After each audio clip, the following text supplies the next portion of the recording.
μεγάλη νύχτα έφυγα μονάχη μου, κανείς δεν με κρατούσε. Στο πρόσωπο μια βίδα, στο πρόσωπο μια βίδα, τα δάκρυα συγκρατούσε. Κλαίω κι οδηγώ στην Αττική οδό και κάτω απ' τη ζακέτα φοράω νυχτικό. Το ξέρω θα χαθώ, το ξέρω σε έχω χάσει. Στην έξοδο 7 στο τέλος μας πετάς. Κλαίω κι οδηγώ στην Αττική οδό και κάτω απ' τη ζακέτα φοράω νυχτικό. Μακάρι να χαθώ, άντε γαμίσου, μακάρι να επιζήσω στην έξοδο 8. Τρέχω να σωθώ, τρέχω να σωθώ, τρέχω να σωθώ, τρέχω να σωθώ, τρέχω να λυθώ.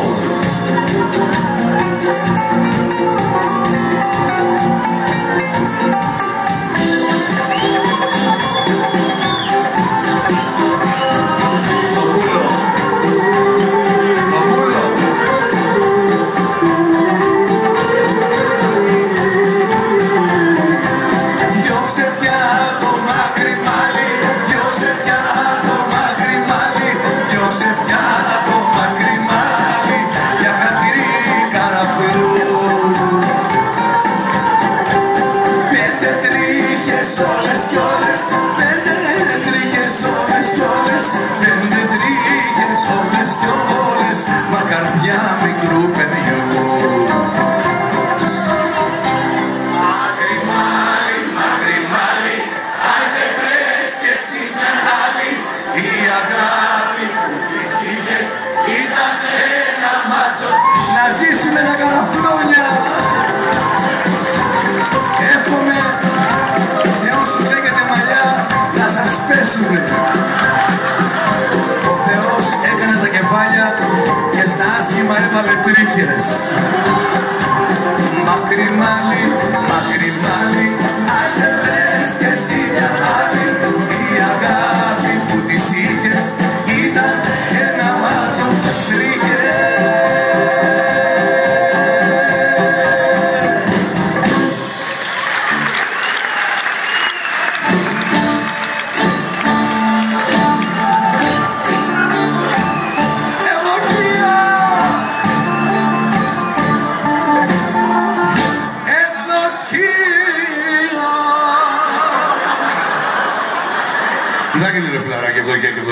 Συγγνώμη, δεν είπα σένα. Τρέχει κάτι με την ευλογία και τη φωνάζει συνέχεια.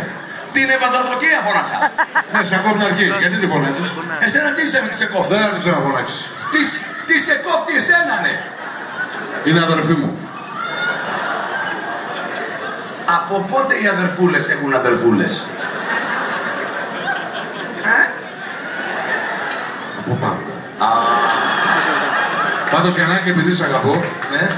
Σ' άκουγα που έλεγες για το μακριμάλι, σε περίπτωση που σου την πέσει κανείς για την καράφλα, η οποία είναι μισή αλήθεια, έτσι. Να το πούμε αυτό, θες να το πω? Βεβαίως, βεβαίως. Ότι έχει μαλλιά ο Γιάννης και τα ξυρίζει. Ναι. Από βίτσιο, έτσι. Υπάρχουν εδώ άνθρωποι που με βλέπουν τα καλοκαίρια που είμαι αφάνας. Αυτό το λέω. Ναι. Τώρα, αν λοιπόν σε κατηγορήσει κανείς, έτσι, θα πεις, έχω ατάκα, δεν το στείλεις στον άλλο. Θα λες, ρε βλάκα, θα του λες, εάν οι τρίχες είχαν αξία, δεν θα τις βγάζαμε στον κόλλο. Το καθαρίζεις. Άμα θες, χρησιμοποίησέ το. Εγώ με την ευκαιρία να... Άμα θες, πήγαινε με τον Πράπα εκεί να τσουκρίστη, να πούμε Χριστός Ανέστη από τώρα. Τι το κοιτάς? Οι μισοί πελάτες του είμαστε.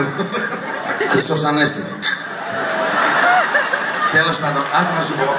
Οφείλω να πω το εξής. Και είμαι δίκαιος. Ο Δημήτρης ο Σαρόβας είναι ένα βασικό μέλος των Άγαμοθητών. Ένα εξαιρετικό συγκρότημα από τη Θεσσαλονίκη. Το οποίο, συγγνώμη, διέπρασε στη Θεσσαλονίκη. Αυτό που δεν μπορώ να καταλάβω, θα μην χειροκροτάτε εδώ. Αυτό που δεν μπορώ να καταλάβω είναι, συγγνώμη, αφού ήταν τόσο επιτυχημένοι, γιατί δεν μένανε εκεί και έρχονται και γαμάνε εδώ. Κατάλαβα, οι αγαμηθίτες. Να σου πω, Γιάννη. Ναι. Γιατί αν ο καλλιτέχνης δεν καταγραφεί στην Αθήνα, δεν καταγράφεται πανελλήνια.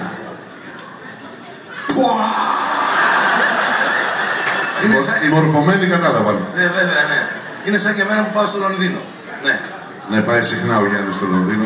Συγγνώμη. Παίζει εκεί στους Κύπριους, στο καλούνι. Ναι. Μα, συγγνώμη τώρα, να τάχει με τον αστυνόμο Μπέκα. Να σου πω, άμα γεννήσεις θέλω 2 αστυνομικά σκυλάκια να μου κρατήσεις. Καλά. Εσύ μιλάς. Γιατί? Θα με αναγκάσεις να πω τι έκανες από το δεκαετία του 80 στα Χμαρία με το πουλά στα καμαρίνια. Εντάξει, τι έγινε. Αλλά δεν έχω το επίπεδο σου. Εντάξει, μια φορά το πήδηξα. Γιατί, δεν του άρεσε? Όχι, εκείνου του άρεσε. Σε σένα δεν άρεσε? Εμενανού δεν άρεσε. Ναι, ναι. Και λες αυτό από τη ζήλια σου επειδή είμαι κούκλος. Ναι, κούκλος, ναι, το ξέρω. Κούκλος που για να δει το πουλάκι του βάζει καθρέφτη. Αν μεγαλώνει, αλλά δεν μεγαλώνει, μικραίνει. Συγγνώμη, υπονοείς ότι είμαι χοντρός? Όχι, δεν υπονοώ καθόλου. Α, το λες ευθέως? Βεβαίως. Ναι. Και νομίζεις ότι μου την έφερες τώρα, ας πούμε, δηλαδή έκανες κατόρθωμα μεγάλο? Όχι, είμαι φιλαλήθης. Λυπάμαι για σένα, Γιάννη. Why? Δεν φανταζόμουν ποτέ ότι σου διαφεύγουν τα βασικά της ζωής, δηλαδή αλφαβήτα. Δηλαδή, τι εννοείς? Δεν ξέρεις ότι ο χοντρός ο άνθρωπος έχει στη ζωή προνόμια. Συγκεκριμένος? Ένα θα σου πω, θα σε ξεράνω. Για πέ. Το ξέρεις ότι εμένα για να με αγκαλιάσει η γυναίκα μου φέρνει μαζί και τις φίλες της? Αφού είναι ανώμαλη. Όχι αυτή. Αυτή ήταν η πρώτη. Άλλαξα. Δεν το ξέρω. Φοβερό. Άντε ρε ζηλιάρη. Να σου πω. Συγγνώμη. Βλέπω. Κοιτάτε τον Δημήτρη με μία, δεν ξέρω, λάχνα ματιά, σαν να μου δίνετε την εντύπωση ότι τον γουστάρετε. Είναι αλήθεια? Είναι αλήθεια? Ναι. Ναι. Αλήθεια. Ναι. Σας αρέσω? Πρέπει να είστε πιο απελπισμένοι και από τη Μαγκρυπούλια που πήγε με τον Κατσιγιάννη. Συγγνώμη. Αυτά δεν είναι ωραία πράγματα που λέγονται τώρα. Γιατί? Γιατί δεν αυτό εννοώ κάτι. Εγώ εννοώ ότι δεν μου κάθεται σαν ζευγάρι. Όχι. Γιατί η Μαγκρυπούλια, βάζανε και γίνανε αυτά που λέτε το Κατσιγιάννη, δεν έχει σημασία που είναι η Μαγκρυπούλια το Κατσιγιάννη του ματίτου του. Δηλαδή και το ρέμο που το λένε γιατί στον κόντο με δει να μάσα. Εσύ Γιάννη, τώρα εξηγούνται όλα ρε μπαγκάσια. Βέβαια. Δεν το ξέρω αυτό. Και ξαφνικά λέμε κάτι, ας πούμε, ότι μπορεί άλλος να πάει καλά. Αν δεν πάει, που νομίζουν και οι άλλοι το ίδιο είναι. Ναι, έτσι πως το θέτεις, τώρα το κατάλαβα εγώ. Εν πάση περιπτώσει. Λοιπόν, κοίταξε, θα μου κάνεις μεγάλο. Παρακαλώ. Θα σοβαρευτούμε γιατί μας παίρνει και τηλεόραση. Ωραία. Ναι, και θα σοβαρευτούμε. Αυτό θέλω να το ξαναπώ. Παρακαλώ να σοβαρευτούμε γιατί μας παίρνει και τηλεόραση. Τον άρεσε. Λοιπόν, Ναι, ναι, αν είσαι